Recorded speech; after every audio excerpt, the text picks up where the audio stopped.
What is the most unreasonable thing you've been asked to do at work? I was once asked not to go to my uncle's funeral.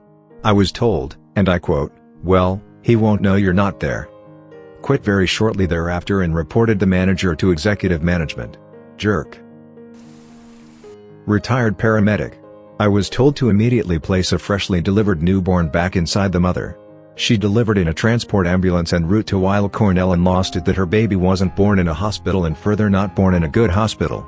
The mother told me to hold the baby in with your ducking hand. I explained it wouldn't work and that we were having this child on 3rd Avenue in the middle 50s and she flipped. So she and I had agreement I would say the baby was still inside her body till we backed up at the hospital.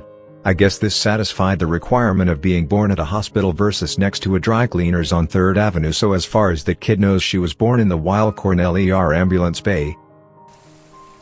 Got asked by my boss to go to the building site next door and ask the builders to stop construction as they were being too loud.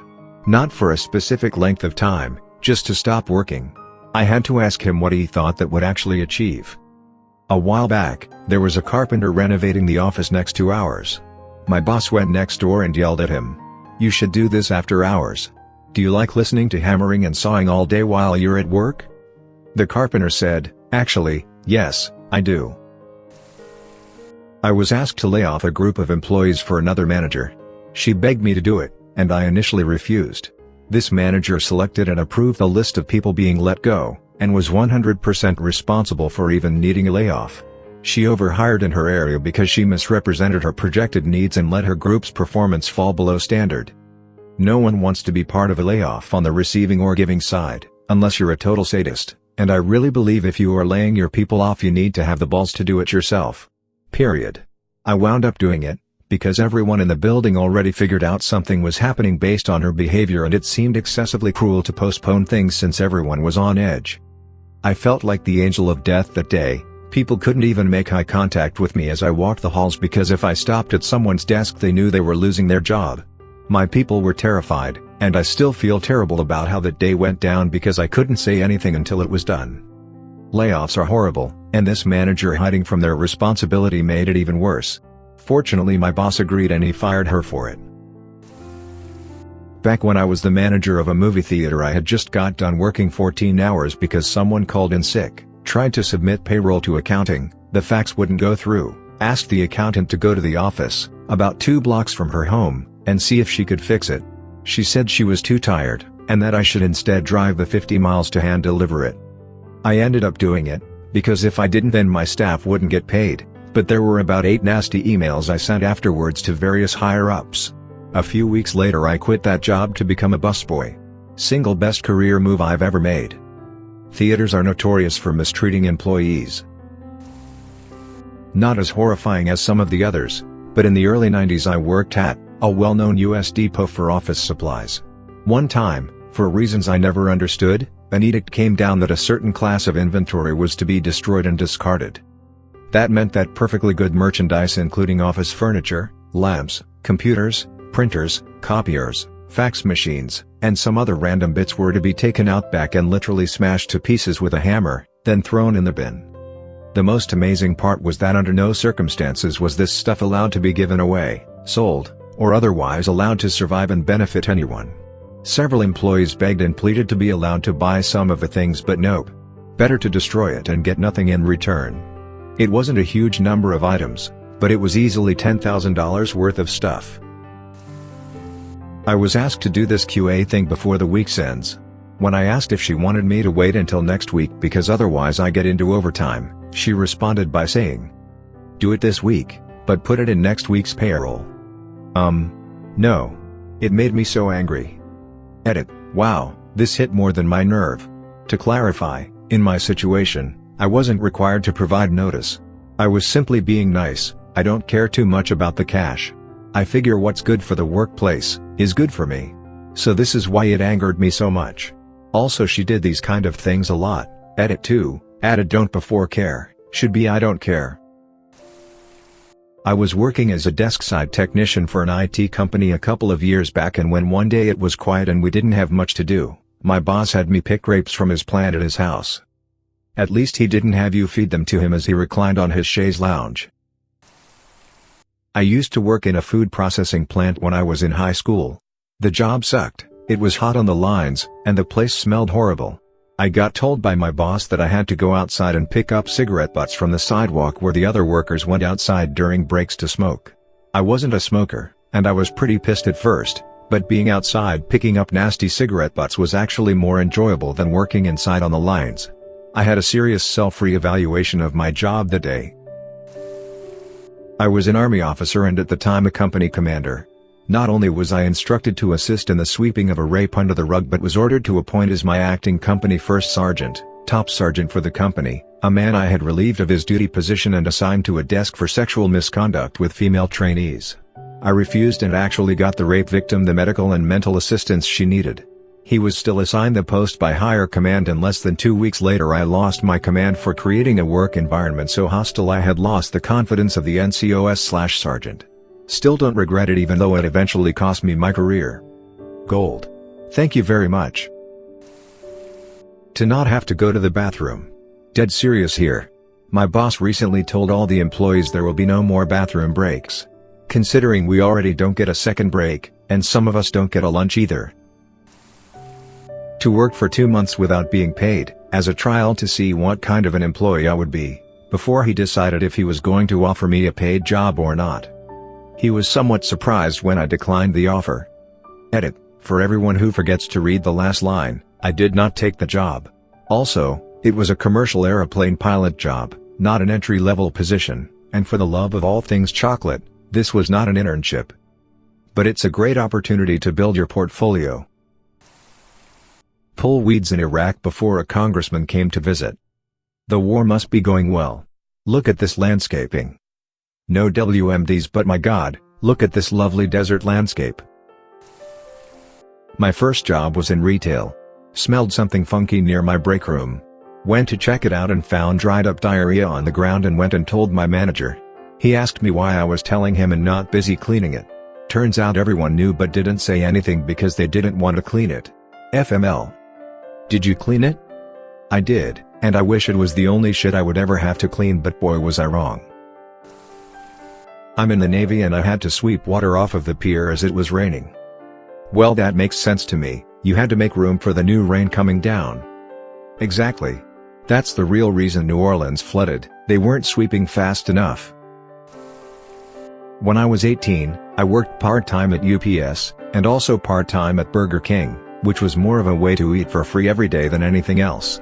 This was in 2000 or 2001, so minimum wage was still $4.25, $5.15, and I wasn't making much more than that at BK. I'm working the drive-through window one night when a visibly intoxicated couple comes into the dining room and orders some food. My manager was working register, and one other guy was there cooking the food. The drunks ordered a bunch of deep-fried stuff, and we didn't have enough chicken tenders on hold, so the manager tells them it's going to be a couple minutes while the tenders and fries cook. No problem, they're going to use the restroom. The restrooms were down a hall and the doors faced each other, so we didn't think anything of it when they went down the hall together. Their order comes up and they're not back yet, so we bag it up and leave it under the heat lamps while we wait for them. 2 minutes turns into 5, and I'm busy on the DT window so I half-ass forgot about them. An indeterminate amount of time goes by, probably 15 minutes, maybe half an hour, and my manager asks me if I expedited that order, gave them their food. I tell her no, they never came back for their food after going to the bathroom. She goes into the women's room, doesn't see anyone, then opens the door to the men's room. I heard her dry heave from my station at the window, a good 26 meters away. She came around the wall that separated the dining area from the work area and it looked like she'd seen a ghost or a dead body. I asked her what was wrong and she just shook her head, telling me that she would take over DT window because I had to clean the bathroom. I geared up, elbow-length gloves, goggles, dust mask, and slickers, not knowing what kind of hell was unleashed in that stall. Nothing, and I mean nothing, could have prepared me for what I saw in there. It looked like they hooked up a colostomy bag full of mostly liquid shit and semi-chunky vomit to a paint sprayer and blasted every single surface in there with the shit puke. The stall was caked, the door handle had shit smeared on it, there was vomit in the sink, next to the sink, in the trash can, next to the trash can, just ducking everywhere I looked there was shit, puke, or both. I didn't even make it 3 steps into the room before my gag reflex reminded me that it existed. My eyes were watering, my stomach was doing somersaults, and I was choking back my own barrage of puke when it hit me. "Hey, duck this." Nope. Not a ducking chance. I choked out through gasps of air. Not a ducking chance in hell, I'm cleaning that up. Call us Matt. Half joking, not thinking my manager would actually expect me to clean that up. Boy, was I ever wrong. Optical delusions. If that bathroom isn't clean by the end of your shift, then don't bother coming by. She didn't get to finish the sentence. I'd already thrown my hat and shirt on the floor. Sorry, Jill, but you don't pay me nearly enough for this shit. I can find another shitty minimum wage job tomorrow. Good luck with that debacle in there. And just like the phantom shit pukers, I was gone. Edit. I quickly looked at this to see the minimum wage in 2000. Federal minimum was $5.15, Ohio's minimum was $4.25.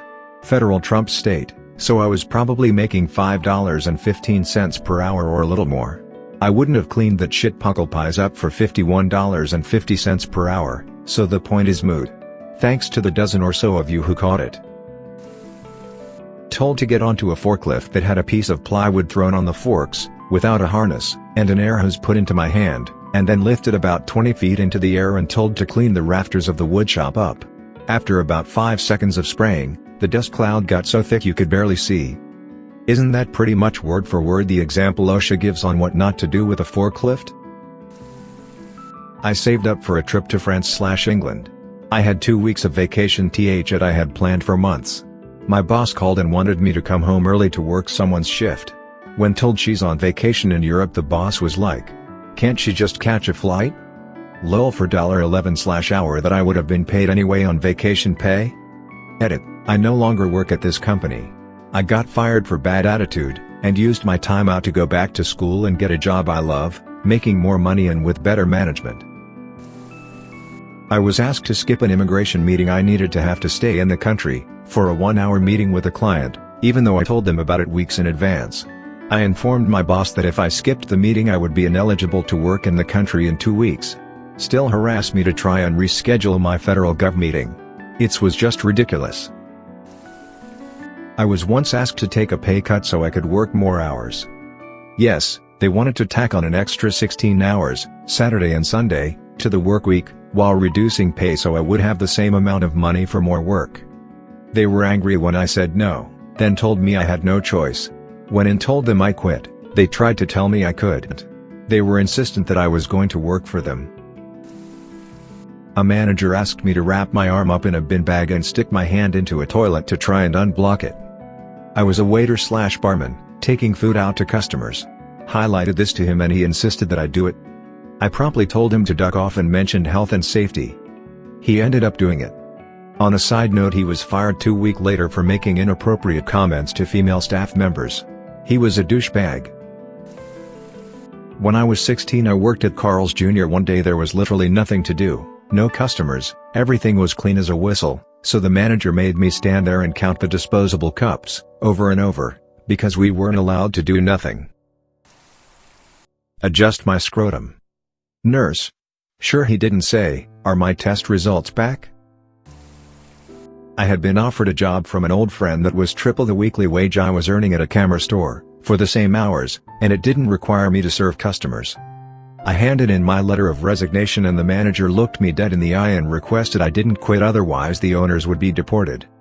He was 100% serious and maintained direct eye contact whilst I was trying my best not to laugh at the concept of store owners being deported over a casual employee resigning. Had an officer on patrol once tell me to trace and follow some wire we found leading to a footpath crossing. Wire went into the ground and he told me to tug on it. I told him he was a ducking idiot and he should pull on it. I was pissed to begin with because all counter-eye training said not to even trace a wire, and jogged back to the rear of the formation. Guess he realized how stupid he was because I never heard anything about it. I was once asked to mop the walk-in freezer at the McDonald's I worked in. I raised my concerns with the manager, and I was told to do it anyway. The floor promptly froze, and the mop got stuck to it. I worked in my job for 6 years and due to a union dispute saying that my job should be a union position, I was going to be let go and my position was to be backfilled with an existing union member. I was asked to train him before they let me go. You have no idea how humiliating this is. I hope you didn't train him. Train a guy, who was making more than I was, to be my boss. Dude, that's an opportunity. Train him wrong, figure out ways to convince him that you don't need to do various things. I had a customer ask me to fill their propane tank in a thunderstorm, with no power. They were absolutely perplexed when I politely told them that I could not. They got mad and told my manager, who looked at them like they had 3 heads and a death wish, they met one of these criteria, and after much arguing promptly told them to leave. He was awesome. Hydra be crazy. Once a week my boss makes me to go Corvel and get an ice cream cake and sit and eat it with her. She says she can't fit into her clothes. I guess she wants me to not fit into my clothes either. Are you on the clock when this is happening? If so, getting paid to go out and eat ice cream is ducking rad. If you don't want to eat it, why can't you just tell her you aren't hungry / just don't feel like eating cake? Or just have a small piece? When working overtime or even a regular 8-hour day, our break is still 15 minutes, which is timed, and we are expected to use the bathroom during our timed breaks. Running back and forth to the bathroom isn't a ducking break. I once told my boss if he had an issue he is welcome to purchase office-wide adult diapers. My own review. My boss was too lazy to do my department's reviews, so he told me to do all of them. I told him to duck off. He said he would take me to HR. I told him I would bring the email where he asked me to review my coworkers, which was his job. I got a great review and he bought me lunch. Smile. Edit. For clarity, he caved and wrote the reviews. Thanks for listening to another episode of Reddit X. Subscribe and activate the notification bell so you won't miss any stories. Feel free to share your own stories below in the comments. Have a good day.